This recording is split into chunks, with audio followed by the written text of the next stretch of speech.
ॐ नमो भगवते वासुदेवाय नमः। अथष्टादशोऽध्यायः। हिरण्याक्ष के साथ वराह भगवान का युद्ध। श्री मैत्रेय जी ने कहा, तात, वरुण जी की यह बात सुनकर वह मदोन्मत्त दैत्य बड़ा ही प्रसन्न हुआ।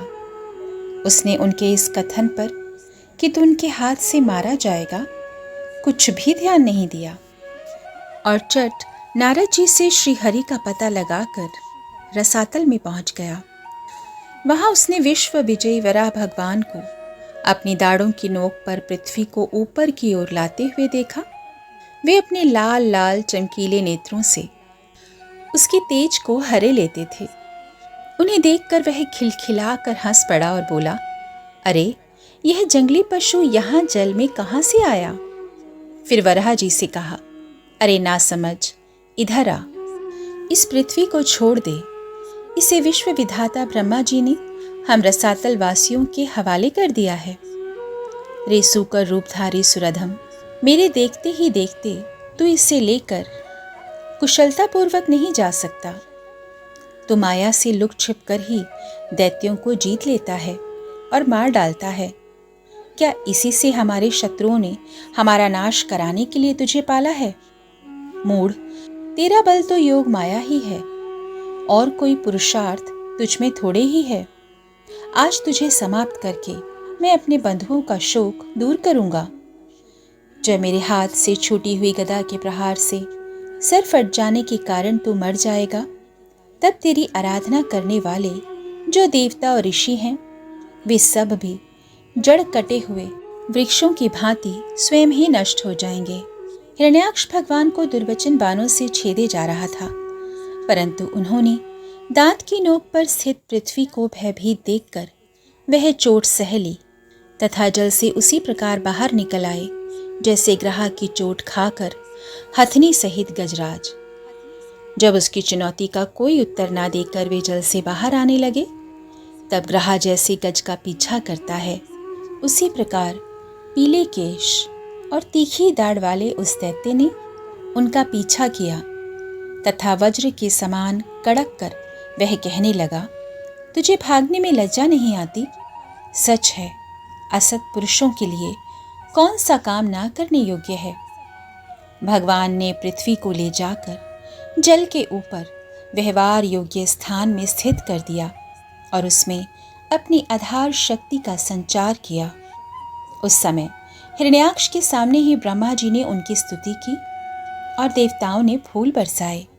तब श्री हरि ने बड़ी भारी गदा लिए अपने पीछे आ रहे हिरण्याक्ष से, जो सोने के आभूषण और अद्भुत कवच धारण किए था, तथा अपने कटु वाक्यों से उन्हें निरंतर मर्माहत कर रहा था, अत्यंत क्रोधपूर्वक हंसते हुए कहा।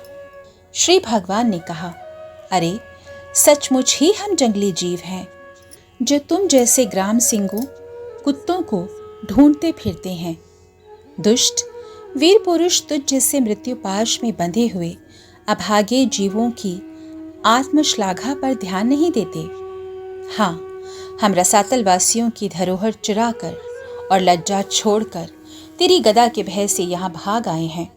हमें ऐसी सामर्थ्य ही कहाँ कि तेरे जैसे अद्वितीय वीर के सामने युद्ध में ठहर सके। फिर भी हम जैसे तैसे तेरे सामने खड़े हैं। तुझ जैसे बलवानों से बैर बांधकर हम जा भी कहाँ सकते हैं। तू पैदल वीरों का सरदार है, इसलिए अब निशंक होकर उधेड़ बुन छोड़कर हमारा अनिष्ट करने का प्रयत्न कर और हमें मारकर अपने भाई बंधुओं के आंसू पोंछ। अब इसमें देर ना कर। जो अपनी प्रतिज्ञा का पालन नहीं करता वह असभ्य है, भले आदमियों में बैठने लायक नहीं है।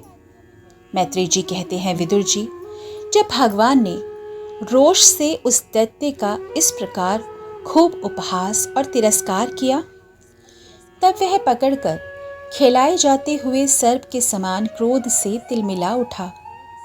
वह खींचकर लंबी लंबी सांसें लेने लगा।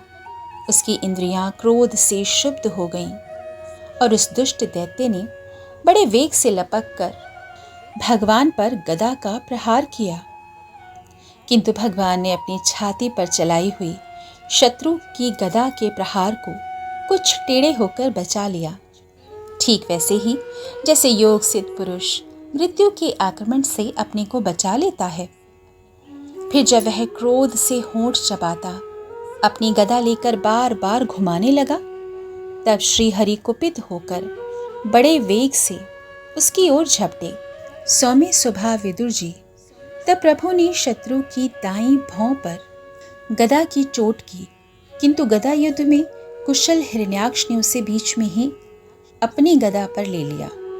इस प्रकार श्रीहरि और हिरण्याक्ष एक दूसरे को जीतने की इच्छा से अत्यंत क्रुद्ध होकर आपस में अपनी भारी गदाओं से प्रहार करने लगे। उस समय उन दोनों में ही जीतने की होड़ लग गई। दोनों के ही अंग गदाओं की चोटों से घायल हो गए थे। अपने अंगों के घावों से बहने वाले रुधिर की गंध से दोनों का ही क्रोध बढ़ रहा था और वे दोनों ही तरह तरह के पैतरे बदल रहे थे। इस प्रकार गौ के लिए आपस में लड़ने वाले दो सांडों के समान उन दोनों में एक दूसरे को जीतने की इच्छा से बड़ा भयंकर युद्ध हुआ। विदुर जी, जब इस प्रकार हिरण्याक्ष और माया से वराह रूप धारण करने वाले भगवान यज्ञमूर्ति पृथ्वी के लिए द्वेष बांधकर युद्ध करने लगे, तब उसे देखने के लिए वहां ऋषियों के सहित ब्रह्मा जी आए। वे हजारों ऋषियों से घिरे हुए थे। जब उन्होंने देखा कि वह दैत्य बड़ा शूरवीर है, उसमें भय का नाम भी नहीं है, वह मुकाबला करने में भी समर्थ है और उसके पराक्रम को चूर्ण करना बड़ा कठिन काम है, तब वे भगवान आदि सूकर रूप नारायण से इस प्रकार कहने लगे। श्री ब्रह्मा जी ने कहा, देव, मुझसे वर पाकर यह दुष्ट दैत्य बड़ा प्रबल हो गया है। इस समय यह आपके चरणों की शरण में रहने वाले देवताओं, ब्राह्मणों, गौओं और अन्य निरपराध जीवों को बहुत ही हानि पहुंचाने वाला, दुखदाई और भयप्रद हो रहा है। इसकी जोड़ का और कोई योद्धा नहीं है, इसलिए यह महाकंटक अपना मुकाबला करने वाले वीर की खोज में समस्त लोकों में घूम रहा है। यह दुष्ट बड़ा ही मायावी, घमंडी और निरंकुश है। बच्चा जिस प्रकार क्रुद्ध हुए सांप से खेलता है, वैसे ही आप इसे खिलवाड़ न करें।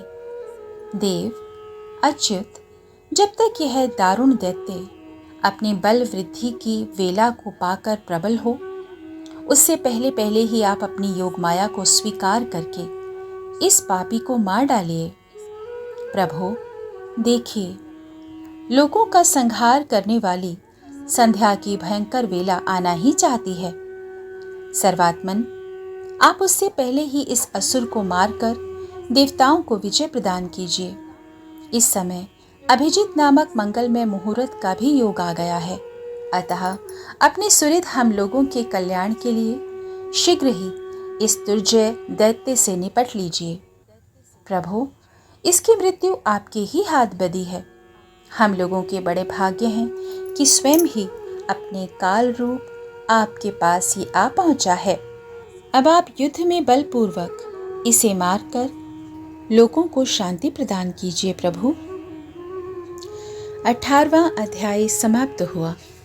इति श्रीमद्भागवते महापुराणे पारमहंस्यां संहितायां तृतीय स्कन्धे हिरण्याक्षवधे 18 अध्यायः। हरे कृष्ण कृष्ण कृष्ण हरे हरे, हरे राम